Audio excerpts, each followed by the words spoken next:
Dear all, आज हम बात करेंगे how to cover syllabus.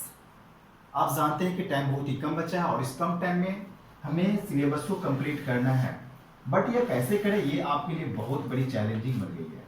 Okay, तो आप इस बातों को लेकर बहुत ही टेंशन में हैं कि सिलेबस को कवर कैसे करेंगे। मैं यहाँ पर कुछ टिप्स बताऊंगा, ये टिप्स आपको जानना पड़ेगा। यदि आप उस टिप्स को जान लेते हो देन आप क्या करोगे, अपने सिलेबस को बिल्कुल पूरा कर सकते हो। चलिए वन बाय वन मैं डिस्कस करूंगा। First, time management. आप सबसे पहले टाइम मैनेजमेंट करो, टाइम का शेड्यूल बनाओ कि आप कितने देर पढ़ाई करते हो। एट नाइट, यदि आप रात में पढ़ाई करते हो या दिन में पढ़ाई करते हो तो पढ़ाई करने के बाद बीच में ब्रेक जरूर लिया कीजिए। यानी आपने अपना टाइम तैयार किया, टाइम तैयार करने के बाद आपने उसमें ब्रेक भी लिया, यानी ब्रेक बहुत ही जरूरी है। यानी पढ़ते पढ़ते आप यदि कंटिन्यू 30 मिनट्स पढ़ते हो या 1 आवर पढ़ते हो तो 1 घंटे के बाद आप 10 या तो 15 मिनट्स का ब्रेक जरूर लिया कीजिए। That means time management is must. तो सबसे पहले आपका टाइम मैनेजमेंट जरूरी है। टाइम बनाना, शेड्यूल बनाना बहुत ही जरूरी है कि रात को आप कितना देर पढ़ते हैं। आप जितना भी देर पढ़ो कोई प्रॉब्लम नहीं है, बट आपको पहले ये बताना होगा। आप अपने आप को डिसाइड कर लो कि रात को 3 घंटे पढ़ते हो या तो 2 घंटे पढ़ते हैं और दिन में कितने बजे से कितने बजे तक पढ़ते हैं। 9, फोकस, पॉइंट टू पॉइंट आप फोकस करो कि आप किस पॉइंट टू पॉइंट पढ़ो। Point two point, point two point पढ़ना बहुत ही जरूरी है। यानी आप क्या करते हो, जब आज पढ़ाई कर रहे हो तो आप ये करो कि पॉइंट टू पॉइंट ही जाए। यानी आप एक दिन में एक बार में 1 घंटे में 4 से 5 चैप्टर को भी कवर कर सकते हो। वो कैसे होगा, जब आप पॉइंट टू पॉइंट पढ़ते हो। तो आप टाइम भी देखो, पॉइंट टू पॉइंट कवर भी करो, और इस तरह से आप क्या करो, उसमें मेन चीज को देखो कि यदि मैं इंग्लिश का बात करूंगा तो कैरेक्टर्स क्या है, कैरेक्टर्स को देखो, थीम्स को देखो, एंड जो भी चैप्टर का जिस्ट है उसे आप जरूर देखा करो, समरी को देखा करो।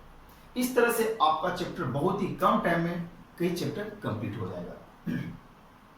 जब आप एक सब्जेक्ट को कंटिन्यूअसली पढ़ते रहते हो देन आप उस सब्जेक्ट को फिर चेंज भी कर दिया करो।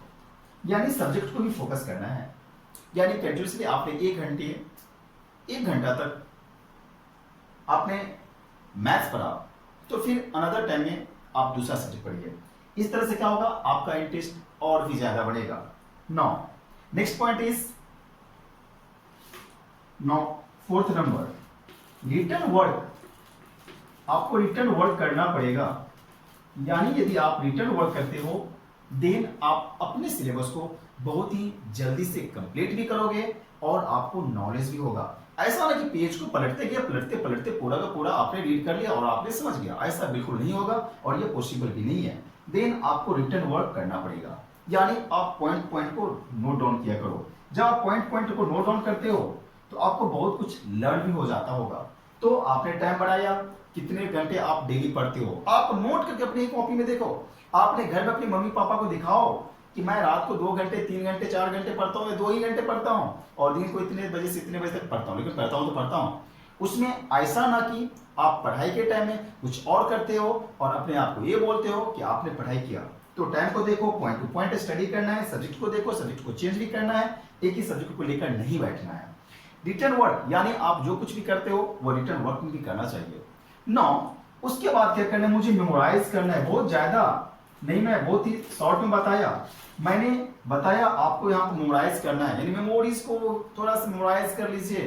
कैसे करेंगे मेमोराइज, आप ये बताएंगे कि अपने आप से बोलेंगे घूमते हुए, वॉकिंग करते हुए कि आज आपने क्या क्या पढ़ा।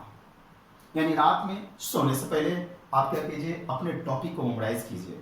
ऐसे टॉपिक तो बहुत सारे हैं, इनके टिप्स बहुत सारे हैं, लेकिन जो भी मैंने यहाँ पर 5 पॉइंट्स जो आपको अभी तक बताया यह बहुत ही सटीक है और बहुत ही फ्रूटफुल है। यानी आपके लिए बहुत ही हेल्पफुल हो जाएगा और आप बहुत इजीली उसे कर पाओगे। तो माय डियर ऑल, जो भी आप लोगों का जिनका एग्जाम 10th और 12th का आ रहा है, अदर का भी आ रहा है, सबका एनुअल एग्जाम बहुत जल्दी आ रहा है। किसी का सिलेबस कंप्लीट हो चुका है, किसी का नहीं हुआ, और कुछ तो ऐसे भी बोलते हैं कि सिलेबस तो कंप्लीट कर लिया बट मुझे अभी तक याद नहीं है कि क्या क्या है क्या क्या नहीं है। तो आप मेमोराइज कीजिए पढ़ने के बाद कि आपने अभी तक क्या क्या आज आपने पढ़ा, फिर कल पढ़ते हो तो कल की सारी बातों को आप मेमोराइज करोगे। इस तरह से अपने मेमोरी को क्या करो, तो और भी स्ट्रांग बनाओ, यानी मेमोरी को स्ट्रांग बनाना है और भी डेवलप करना है मेमोरी को। और इस तरह से आप इस पॉइंट से आप बहुत जल्दी कवर कर पाओगे अपने सिलेबस को, और सिलेबस कवर करने के बाद आप उसको मेमोराइज भी कर लोगे।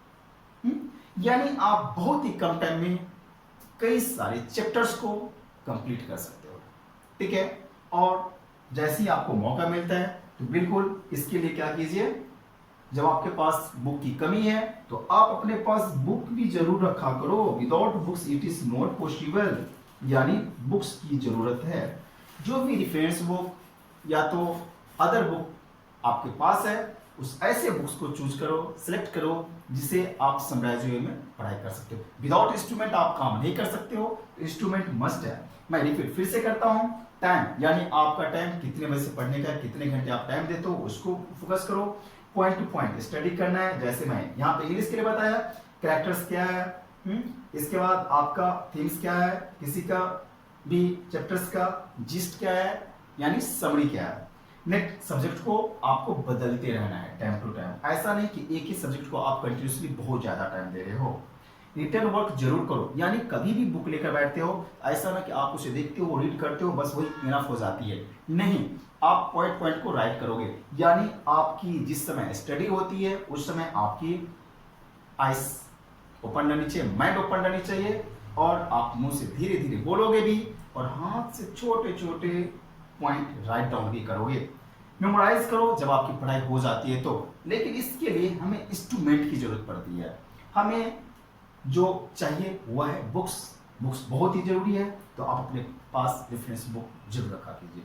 इस तरह से होप कि आप बहुत ही कम टाइम में पूरे से पूरे सिलेबस को कंप्लीट कर पाओगे, और मार्क्स तो फिर पहुंच जाएंगे वहां तक जहां तक आप आशा करते भी नहीं हो, बस चाहते रहते हो। तो चाहने से कुछ नहीं होगा, चाहने से कुछ नहीं होगा, करने से होगा।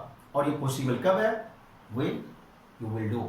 Okay, everything is possible my dear all, but you have to do something different. So you all have to go through the tips. These tips obviously will obtain very good marks. Thank you so much.